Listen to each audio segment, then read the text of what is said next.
नमः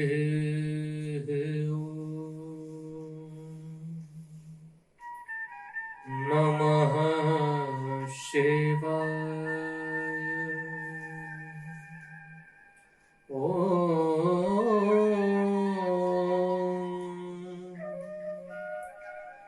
नमः शिवाय।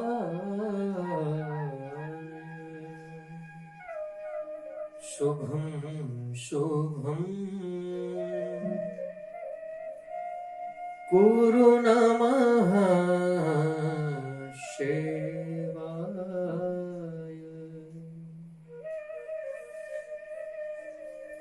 नमस्कार, स्वागत है आप सभी का एक बार पुनः श्रीमद् भागवत कथा में। पिछले सत्र में हमने श्रवण किया कि कलयुग के मांगने पर, जब कलयुग को स्वीकार नहीं किया राजा परीक्षित ने, कहा कि तुम मेरे राज्य में रह ही नहीं सकते, तुम यहां से कहीं और चले जाओ। कलयुग ने कहा, महाराज मैं कहां जाऊं, पूरी पृथ्वी के एक छत्र सम्राट हैं आप, मैं जहां जाता हूं आप वहीं मुझे खड़ग लिए दिखाई पड़ते हैं, मैं जाऊं तो जाऊं। कहा एक काम करिए, आप ही मुझे कोई स्थान बता दीजिए कि मैं वहां रह सकूं। तो परीक्षित ने 4 स्थान दिए, जिनकी चर्चा हम लोग पिछले सत्रों में कर चुके हैं। द्युतम पानम स्त्रिय सुना, और फिर उसने 5वीं बार और भी मांगा कि ये स्थान जो है, इनसे इतर भी मुझे कुछ चाहिए, और वो इसके भीतर एक विशेष गुण के कारण रीझ करके परीक्षित ने दिया। वो था स्वर्ण में स्थान। परीक्षित ने कहा तुम्हें एक गुण बहुत अच्छा है, वो गुण क्या है, इसकी चर्चा भी हम लोग पिछले सत्र में कर चुके हैं कि तुम्हारे भीतर ये गुण बहुत अच्छा है, इसलिए मैं रीझ कर जाओ, तुम्हें स्वर्ण में वास देता हूं, तुम्हें स्वर्ण में स्थान देता हूं। आज से तुम स्वर्ण में भी रहोगे, सोने में भी रहोगे, तो तुम्हारा धन में भी वास होगा। अब किसी ने यहां पर कहा कि भाई भगवान तो कहते हैं कि धातु नाम अस्मि कांचन, जितनी धातुएं हैं उनमें स्वर्ण जो है वो मेरा ही स्वरूप समझो, उसमें स्वर्ण में हूं, मैं ही हूं। जैसे जितने भी यज्ञ होते हैं उनमें जो जप यज्ञ है उसमें मेरा वास है,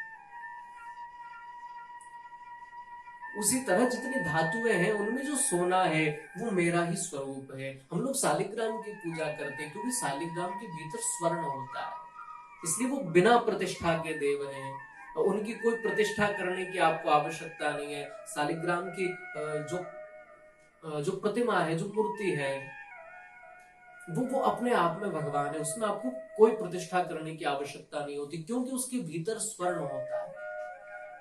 तो जिस स्वर्ण में भगवान बैठे हैं वहां पर कलयुग कैसे रह सकता है, दोनों एक स्थान पर कैसे रह सकते हैं? ये तो एक दूसरे के परम शत्रु है। जहां काम तह राम नहीं, और जहां काम तह राम, एक साथ में दिन और रात दोनों कैसे हो सकते हैं? तब किसी संत ने बहुत अच्छी सुंदर बात कही। उन्होंने कहा कि देखो भाई, जो मेहनत करके, जो परिश्रम करके, जो बिना किसी का दिल दुखाए जो धन कमाया गया है, और उससे जो स्वर्ण खरीदा, जो स्वर्ण लाया गया है, उसमें तो भगवान का ही वास है। जो परिश्रम का है, जो खरी कमाई का है, उसमें तो भगवान का ही वास है। परंतु जो अनीति के द्वारा किसी का अधिकार छीनकर, किसी के अधिकार का अतिक्रमण करके, किसी से बलपूर्वक छीन करके, किसी के साथ छल कपट करके जो धन घर में आया है, जो धन कमाया गया है, जो बिना परिश्रम का है, जिसमें मेहनत नहीं लगी है, वैसा जो धन है उसमें तो कलयुग का ही वास है। और वो जितना भी है वो कलयुग के प्रभाव से ही चला भी जाएगा। अब वो या तो आपके रोग आदि के उपचार में चला जाएगा, या फिर किसी न्यायिक फैसलों के चक्कर में कोर्ट कचहरी इन सब में चला जाना है। वो जिस तरह आया है वो वैसे ही चला जाएगा, जैसे कामों से आया है वो वैसे ही कामों में जाएगा। इसलिए जो अनीति करके, जो किसी का अधिकार छीन करके, किसी से बलपूर्वक डरा धमका करके, अथवा तो छल कपट षड्यंत्र करके जो धन आया है, उस धन में तो कलयुग का ही वास है। और जो खरी कमाई से आया है, जो ईमानदारी से आया है, यूं समझिए जो 1 नंबर का है, उसमें तो भगवान का ही वास है, उसमें तो प्रभु ही रहते हैं। परंतु जो 2 नंबर से आया है, जिसमें आपकी मेहनत नहीं है, जिसमें किसी का अधिकार छीना है, तो वैसा जो धन है उसमें कलयुग ही रहता है, उसमें कलयुग का वास है। और एक बार की घटना है, परीक्षित जो है मृगया के लिए, आखेट खेलने के लिए, राजा महाराजाओं को एक शौक हुआ करता था कि वो वन में जाया करते थे। कई बार वो पशुओं का पीछा करते हुए उनके साथ आखेट किया करते थे। तो एक बार परीक्षित भी गए अपने मंत्रियों के साथ में, और उस दिन परीक्षित जब घर से चले तो उन्होंने अपने खजाने में जाकर के देखा कि देखूं तो सही मेरे खजाने में कितनी, मेरे जो पूर्वज हैं उन्होंने कितनी संपदा इकट्ठी कर रखी है, क्योंकि इतनी संपदा थी कि कभी वहां तक जाने की आवश्यकता उनको पड़ी ही नहीं। जो राजकाज देखते थे उन्होंने कभी यूं नहीं कहा कि हमारे खजाने में कोई कमी है, सब कुछ कुशलता से चल रहा था, इसलिए परीक्षित की दृष्टि कभी वहां गई ही नहीं। आज न जाने उनके मन में क्या आया, चलो जाकर के देखूं तो सही मेरे खजाने में। तो खजाने में जाकर के देखा तो वहां एक सुंदर सा चमचमाता वो मुकुट पड़ा हुआ था। उन्होंने मन में विचार किया क्यों ना आज इसी मुकुट को पहनकर मैं आखेट के लिए जाऊं, मैं वन में जाऊं, मैं मृगया के लिए जाऊं। तो उन्होंने उस मुकुट को धारण किया और मृगया के लिए अपने मंत्री आदि सहयोगियों के साथ चल दिए। एक हिरण का, एक मृग का पीछा करते करते राजा बहुत आगे निकल गए। जितने भी उनके मंत्रीगण आदि थे, जो सेना के सदस्य थे, वो सब पीछे छूट गए और राजा जंगल में बहुत आगे चले गए। धीरे धीरे दिन बढ़ता जा रहा था, समय जैसे जैसे बढ़ता जा रहा था, राजा को भूख और प्यास दोनों व्याकुल करने लगी। भूख सताने लगी, प्यास सताने लगी, कहीं कुछ दिखाई नहीं पड़ रहा। तभी उनको एक आश्रम दिखाई पड़ा, जो कि श्रमिक मुनि का आश्रम था। और ये श्रमिक मुनि के आश्रम में जैसे ही पहुंचे, आवाज लगाई, अरे आश्रम में कोई है? मैं आपका सम्राट परीक्षित बोल रहा हूँ, मुझे भोजन अथवा पानी की व्यवस्था, भोजन न भी हो तो मुझे पानी की व्यवस्था कर दीजिए, मैं बड़ा प्यासा हूँ। आश्रम के भीतर से कोई आवाज नहीं आई। परीक्षित को लगा मुझे अंदर प्रवेश करना चाहिए। आश्रम के भीतर प्रवेश किया तो क्या देखते हैं कि जो शमीक ऋषि है वो आंख बंद करके समाधि लगाए हुए बैठे हुए हैं। परीक्षित ने फिर आवाज लगाई, वो उनकी समाधि में इतनी तन्मयता थी, वो इतने अंतर्मुखी हो चुके थे कि उनको कुछ सुनाई नहीं पड़ रहा था। परीक्षित ने कई बार बोला परंतु शमीक ऋषि को सुनाई नहीं दिया। तब न जाने अचानक से परीक्षित के माथे पर क्या सवार हुआ। परीक्षित को लगा अरे ये जो महात्मा है, मुझे लग रहा है कि ये नाटक कर रहे हैं, ये मिथ्या व्यवहार कर रहे हैं मेरे साथ, इनकी समाधि झूठी है। ये मेरी आओ भगत से राजा की भाई राजा है तो आया है तो उसका स्वागत सत्कार आदि सब करना पड़ेगा, इससे बचने के लिए ये मिथ्या नाटक कर रहे हैं समाधि का। और उसको न जाने ऐसा भाव उसके मन में क्यों आ गया, और उसने क्या किया, उसका ये जो विचार था एकदम ये पक्का हो गया कि ये बिल्कुल नाटक कर रहा है, इसकी समाधि झूठी है। इन्होंने क्या किया, एक मरा हुआ सर्प पड़ा था पास में, और उसको एक तीर के सहारे से उसको उठाया, और ये जानने के लिए कि समाधि असली है या नकली है, तो उन्होंने उसको महात्मा के गले में डाल दिया। अब महात्मा सच्चे, समाधि भी सच्ची। परीक्षित तो वहां से चले गए, परीक्षित वहां से निकल गए, पर वहां कुछ बालक जो छोटे छोटे थे बिल्कुल, जो 2-2, 4-4, 5-5 साल के होंगे, वैसे जो बालक थे वहां, उन्होंने ये सब नजारा देखा। तो जो श्रमिक मुनि है, जिन श्रमिक मुनि के गले में राजा ने सर्प डाला, उन श्रमिक मुनि का एक बेटा भी जिसका नाम है श्रृंगी, जो कोशकी नदी के तट पर खेल रहा था। तो जो छोटे छोटे बालक है उन्होंने जाकर के कहा, अरे श्रृंगी तू यहाँ खेल रहा है, हमारे यहाँ का राजा आया और तेरे पिता का बड़ा घोर उसने अपमान कर दिया, एक मरा हुआ सांप तेरे पिता के गले में डाल दिया, वो भी समाधि अवस्था में। अब तो ऋषि कुमार है, क्रोध तो आया ही आया। कोशकी नदी में स्नान कर रहा था बालक, तभी उसको इतना क्रोध आया, अरे परीक्षित ने मेरे पिता का अपमान कर दिया, वो भी समाधि अवस्था में। ऋषि कुमार, जो लोग तपस्या करते हैं ना, जिनका जिनका तप वाला जो स्वभाव होता है, वैसे लोगों में क्रोध बड़ा जल्दी आ जाता है, वो क्रोधी स्वभाव के हो जाते हैं, क्योंकि उनमें ताप रहता ही है, एक तपस्या का जो ताप होता है वो। आप देखते हो जो बड़ा परिश्रमी व्यक्ति होता है, जो बड़ी मेहनत करता है, वैसे व्यक्ति को स्वभावतः क्रोध जल्दी आ जाता है। वो उस तप का फल है, वो उसके मिजाज को ठंडा होने नहीं देता है, वो परिश्रम, वो गर्म ही रहता है। कई बार जो काम करता रहता है उसको जाकर हम छेड़ देते तो वो जल्दी क्रोधित हो जाता है, क्योंकि जो मशीन चलेगी वो गर्म तो होती है। अब भलाई उसी में है कि वो उस मशीन से दूर रहा जाए, उससे चिपका न जाए। जब गाड़ी चल करके आ रही हो तो भैया उसके साइलेंसर से थोड़ा दूर ही रहिए। तो जो तपस्वी तरह के लोग होते हैं उनमें स्वभाव तो थोड़ा क्रोध होता है।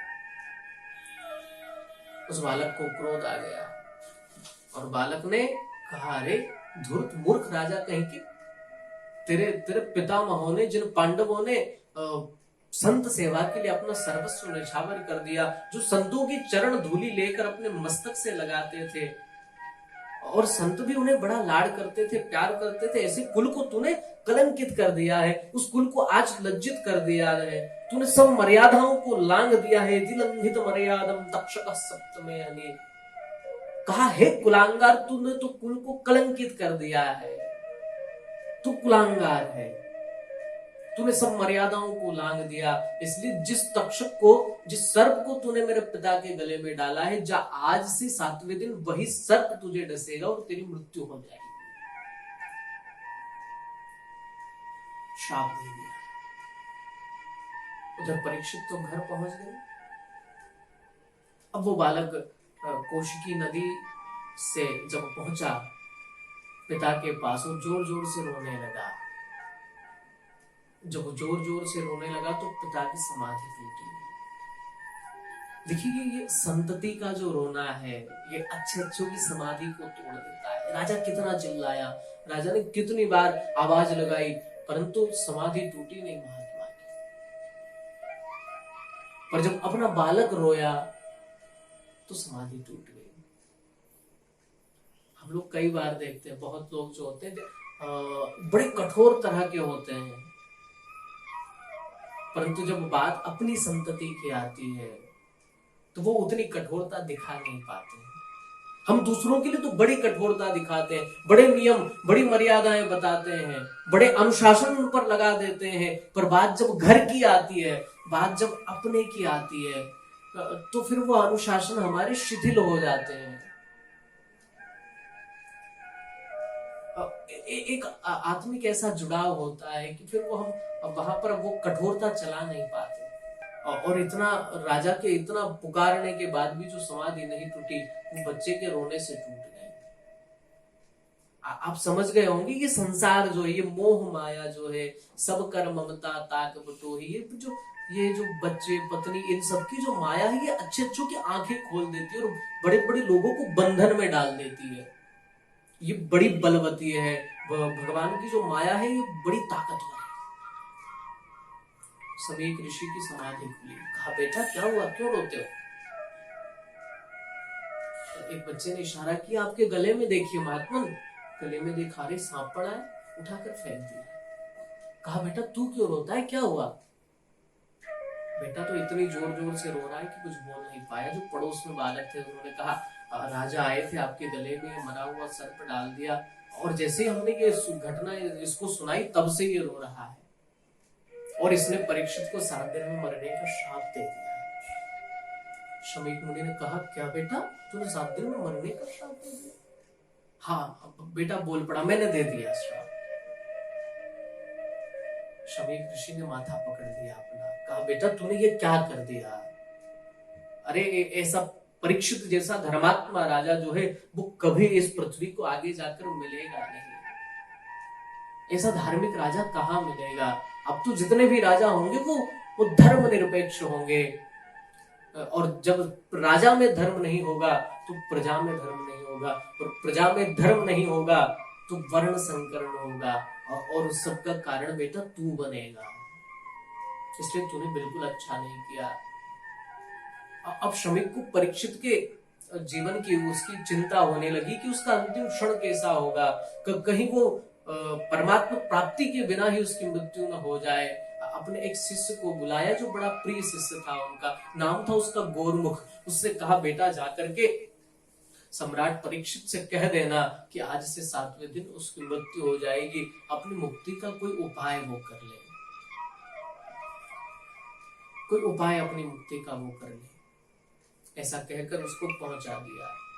बड़ा दुख हुआ ऋषि को, परंतु जबान से एक बार जो शब्द निकल गया, कमान से एक बार जो तीर निकल गया, वो फिर लौट कर आता तो नहीं है, परंतु हम उसको सावधान कर सकते हैं। जाओ परीक्षित से कह दो कि वो अपना अंतिम समय जो है उसको सुधार ले।